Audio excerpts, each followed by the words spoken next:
શું છે આખો મામલો અને કેટલા લોકોની જામીન અરજી એ ગુજરાત હાઈકોર્ટમાં મુકાઈ છે? જો ગુજરાત હાઈકોર્ટમાંથી સ્ટે ન મળે તો આમ આદમી પાર્ટી પાસે અંતિમ માત્ર એક વિકલ્પ રહેશે અને વિકલ્પ છે સુપ્રીમ કોર્ટ. તેમને જામીન મળશે કે પછી તેમના જામીન પણ રદ થશે અને તેમનું ધારાસભ્ય પદ પણ જશે. ડેડિયાપાડાના ધારાસભ્ય ચૈતર વસાવાની જામીન અરજીને લઈને હવે ખૂબ મહત્વપૂર્ણ સમાચાર મળી રહ્યા છે. એક તરફ ડેડિયાપાડાના ધારાસભ્ય ચૈતર વસાવાના ધારાસભ્ય પદને લઈને પણ ચર્ચાઓ ચાલી રહી છે કે એ ધારાસભ્ય પદને લઈને શું વિધાનસભા તરફથી એ ક્યારે ધારાસભ્ય પદ એ રદ કરવામાં આવે છે કે પછી સામે પક્ષે આમ આદમી પાર્ટીની લીગલ ટીમ તેમના ધારાસભ્ય પદ બચાવવા માટે તડામાર તૈયારીઓ કરે છે. પરંતુ આ તમામની વચ્ચે ધારાસભ્ય ચૈતર વસાવાના જામીન અરજીને લઈને ગુજરાત હાઈકોર્ટની અંદર એક મહત્વપૂર્ણ અરજી મૂકવામાં આવી છે. શું છે આખો મામલો અને કેટલા લોકોની જામીન અરજી એ ગુજરાત હાઈકોર્ટમાં મુકાઈ છે? વિગતે ચર્ચા કરીએ આ અહેવાલમાં. નર્મદા જિલ્લાના ડેડિયાપાડાના ધારાસભ્ય ચૈતર વસાવાની સામે વર્ષ 2023ની અંદર વનકર્મી પર હુમલો કરવાની અને સાથે જ કથિત રીતે જે ફાયરિંગની ઘટનાની વાત કરવામાં આવી રહી છે, જે આરોપ લગાવવામાં આવી છે, તે જ આરોપના કેસમાં 7 વર્ષની સજા પડી હતી. આ કેસમાં ન માત્ર ચૈતર વસાવા પરંતુ તેમના પત્ની શકુંતલા વસાવા સહિત અન્ય 7 જેટલા આરોપીઓને 7 વર્ષની સજા થાય છે.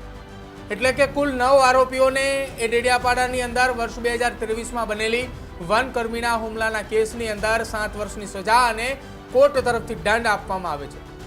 આખી આ ઘટનામાં સજા અને દંડ ફટકારનાર નર્મદા સેશન્સ કોર્ટ દ્વારા એક સજા સંભળાવતાની સાથે ચૈતર વસાવા સહિત તમામ એ આરોપીઓને સીધા જેલ હવાલે કરાય છે. જ્યાં ધારાસભ્ય ચૈતર વસાવાને વડોદરા જેલમાં બંધ કરવામાં આવે છે અને ત્યારબાદ ચર્ચા એ શરૂ થાય છે કે જો કોઈ ચૂંટાયેલા પ્રતિનિધિને 2 વર્ષ કે તેનાથી વધુ સજા થાય છે તો તેનું ધારાસભ્ય પદ જતું રહે છે. હવે ફરી એકવાર ગુજરાતની રાજનીતિની અંદર ચર્ચા એ શરૂ થઈ છે કે ડેડિયાપાડાના ધારાસભ્ય ચૈતર વસાવાની સાથે રહી આમ આદમી પાર્ટીના લીગલ ટીમ, ચૈતર વસાવાના વકીલો અને સાથે જ દિલ્હીની આમ આદમી પાર્ટીની લીગલ સમિતિની ટીમો પણ તેમનો કેસ લડશે. આ ચર્ચાઓ ચાલી રહી હતી અને ચાલી રહેલી ચર્ચાઓની વચ્ચે ગુજરાત હાઈકોર્ટની અંદર એક અરજી કરવામાં આવે છે. એ અરજીની અંદર ધારાસભ્ય ચૈતર વસાવા અને તેમના પત્ની શકુંતલા વસાવા એ બંનેની સાથે સાથે અન્ય જેલની અંદર બંધ રહેલા જે 6 જેટલા આરોપીઓ છે તેમની સામે જામીન મળે તે પ્રકારની અરજી મુકાઈ છે. હવે 9 આરોપીઓમાંના એક આરોપી કે જે શકુંતલા વસાવા કે જેમને 18 દિવસનું એ બાળક હતું અને નવજાત બાળકની સાળ સંભાળ અને તેના ભવિષ્યને લઈ હાઈકોર્ટ દ્વારા તેમના જામીન મંજૂર કરવામાં આવ્યા હતા. એટલે કે અત્યારે હાલની પરિસ્થિતિએ 9માંથી કુલ 8 આરોપીઓ જેલમાં બંધ છે. 8 આરોપીઓમાં ધારાસભ્ય ચૈતર વસાવા પણ છે અને તેમના પત્ની શકુંતલા વસાવા પણ છે. એક તરફ ચૈતર વસાવાના ધારાસભ્ય પદને લઈને આમ આદમી પાર્ટીની લીગલ ટીમ અને સાથે જ તેમના એડવોકેટ સહિતના તમામ લીગલ સમિતિએ છેલ્લા કેટલાક સમયથી આ પ્રકારની રજૂઆતો એ ગુજરાત હાઈકોર્ટની અંદર કરવા માટેની તૈયારીઓમાં છે કે તેમનું ધારાસભ્ય પદ એ બચી શકે. જો કે હજુ સુધી વિધાનસભામાં તેમનું ધારાસભ્ય પદ એ રદ નથી થયું.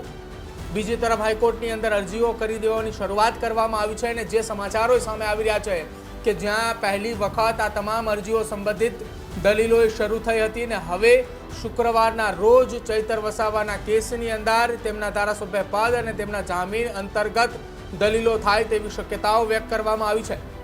શુક્રવારના રોજ ધારાસભ્ય ચૈતર વસાવા, તેમના પત્ની શકુંતલા વસાવા સહિત અન્ય જેલમાં બંધ 6 આરોપીઓની સામે જામીન અરજીને લઈને ચર્ચાઓ થાય તેવી શક્યતાઓ છે અને આ 6 આરોપીઓની સામે આવનારા સમયમાં એ જોવાનું રહેશે કે તેમના જામીન મંજૂર થાય છે કે કેમ.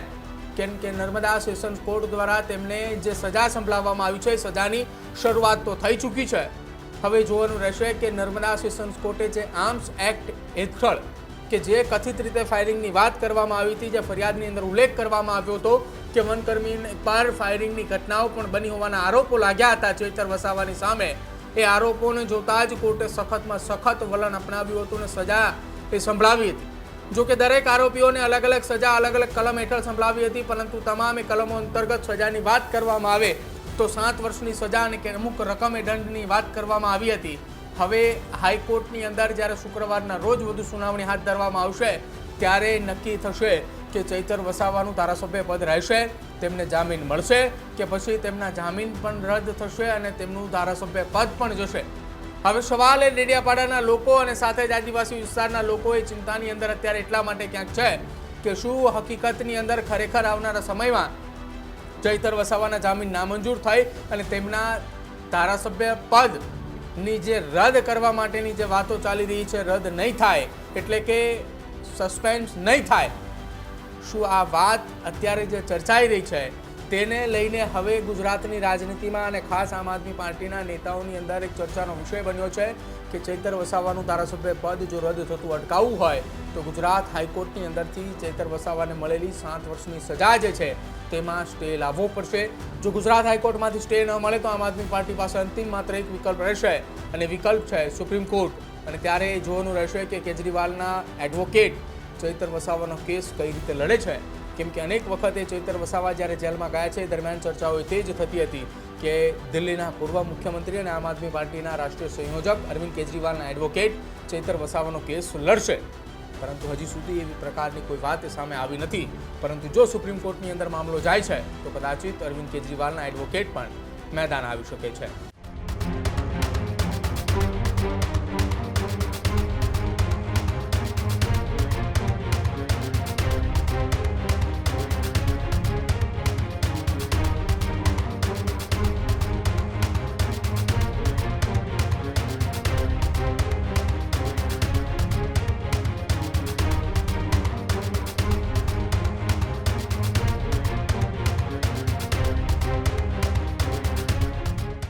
ખેડૂત ભાઈઓ છે ખેતરમાં ડ્રોન ઉડાવતા હોય છે ત્યારે આપણે એક પ્રશ્ન સતાવતો હોય છે કે જે આપણે અત્યાર સુધી જીપીએસ ટેકનોલોજીવાળા ડ્રોન વાપર્યા છે જેથી કરીને મોબાઈલ ટાવર છે અથવા તો હાઈ ટેન્શન લાઇન પસાર થતી હોય, કોઈ વૃક્ષો હોય, ત્યારે જે જીપીએસ ટેકનોલોજીવાળા ડ્રોન છે એમાં ટકરાય અને ટ્રેસ થાય છે. પણ એગ્રીવન લાવ્યું છે જીએનએસએસ ટેકનોલોજી ડ્રોન, જેથી કરીને એ ડ્રોન છે એ કોઈ જગ્યાએ ટકરાય નહીં, પોતાની રીતે જ ડિસિઝન લે છે અને મૂવ થઈ જાય છે. જેથી કરીને જીએનએસએસ ટેકનોલોજી ડ્રોન છે એ વાપરવાનો આગ્રહ રાખો.